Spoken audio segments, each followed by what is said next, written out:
নমস্কার সবাইকে। রাজ্য রাজনীতির বিশেষ আলোচনা আপনাদের স্বাগত। আমি সোমেন রয়েছি আপনাদের সঙ্গে। আজকে এই 4 তারিখ যখন পশ্চিমবঙ্গে বিধানসভা নির্বাচনী ফলাফল বের হলো, তখন আমরা নজর দিতে চাই এডিসি 2026-এর ফলাফলের দিকে। এখন প্রশ্ন উঠতে পারে যে এডিসি নির্বাচনের ফলাফল তো বেশ কিছুদিন আগে বের হয়ে গেছে, এখন হঠাৎ করে এই এডিসি ফলাফলের দিকে কেন নজর? নজরটি এ কারণে যে পশ্চিমবঙ্গের নির্বাচনী ফলাফলটা যদি এরকম না হয়ে অন্যরকম হতো, তাহলে বর্তমানে রাজ্য রাজনীতির পরিস্থিতিটা কোন দিকে থাকতো, সেই বিষয়টি হয়তো আপনারা যারা রাজ্য রাজনীতি নিয়ে যারা অ্যানালাইসিস করেন বা রাজ্য রাজনীতিটা নিয়ে যারা আপনারা ভাবেন, যারা সক্রিয় রাজনীতিতে আছেন, তাদের জন্য এটা অবশ্যই আজকের আমাদের আলোচনা।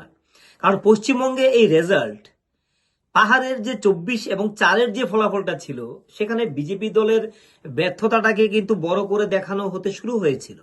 যেখানে প্রশ্ন উঠেছিল যে প্রফেসর ডক্টর মানিক সাহা দিয়ে হয়নি, আগামী দিনে রাজ্যে বিপ্লব কুমার দেবের প্রয়োজন, প্রতিমা ভৌমিকের প্রয়োজন, এই আওয়াজগুলি উঠছিল।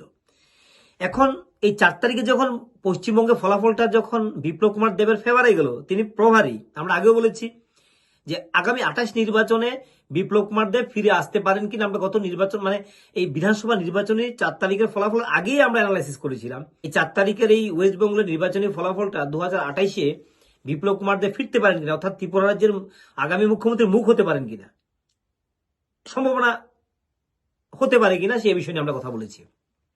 অনেকে আবার বলবেন যে বিপ্লব কুমার দেব যেখানে বিভিন্ন রাজ্যে রাজ্যকে পরিবর্তন করছেন, যখন তিনি বলছেন ওনার কুণ্ডলিতে হার নেই, পরাজয় নেই, চ্যালেঞ্জ করছেন এবং জয়ী হলেন, তখন তো তিনি কেন ত্রিপুরা রাজ্যে এমন একটি মুখ্যমন্ত্রী পদের জন্য আবার তিনি কেন ঘুরে আসবেন? বিপ্লব কুমার দেবের বিষয়টি থেকে সরে আসি, ওয়েস্ট বেঙ্গলের ফলাফলের সঙ্গে এডিসি ফলাফলের সম্পর্ক কি? এডিসিতে যে ফলাফলটা হয়েছে, সেখান থেকে রাজ্যে পাহাড়ের একটা প্রভাব সমতলে পড়তে শুরু করে দিয়েছিল ফলাফলের পর থেকে। এবং পাহাড়ে যারা রাজনীতি করছেন, বিশেষ করে মথা প্রমুখ থেকে শুরু করে মথা দলের যারা রয়েছেন, তারা তাকিয়েছিলেন পশ্চিমবঙ্গের দিকে। পশ্চিমবঙ্গে যদি বিজেপি ফলাফলটা ভালো না করতো, মথা তৃণমূল যদি ফিরে আসতো, তাহলে এই কয়েকদিন রাজ্যের চিত্রটা কিন্তু অন্যরকম হতে পারত। কিন্তু ওয়েস্ট বেঙ্গলের ফলাফলটা এই এডিসি নির্বাচনের যে 24 আর 4, সেটাকে ফিকে করে দিয়েছে, এই বিষয়টাকে অপ্রাসঙ্গিক করে দিয়েছে। কারণ মথা বুঝতে পারছে পশ্চিমবঙ্গের যে ফলাফল, সেই ফলাফলের যে একটা রেশ, যে একটা জোয়ার, সেটা কিন্তু ত্রিপুরাতে আসতে শুরু করেছে। পার্শ্ববর্তী রাজ্য আসাম, সেখানেও বিজেপির জয় জয়কার, সেটারও একটা প্রভাব আসতে শুরু করে দিয়েছে।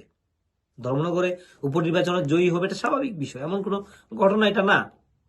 কিন্তু এই এডিসির এই ফলাফলের যে উদযাপনটা, যে আনন্দটা, যে বিরোধীর মধ্যে একটা শক্তি, যে প্রাণের সঞ্চারটা, মথা যেভাবে বিজেপির প্রভাব তৈরি করতে শুরু করেছিল, সেই জায়গা থেকে কিন্তু পশ্চিমবঙ্গের রেজাল্টটা বলতে পারেন রাজ্য রাজনীতি পাহাড় যে ফলাফলটা, সেটাকে অনেকটা দুর্বল করে দিয়েছে।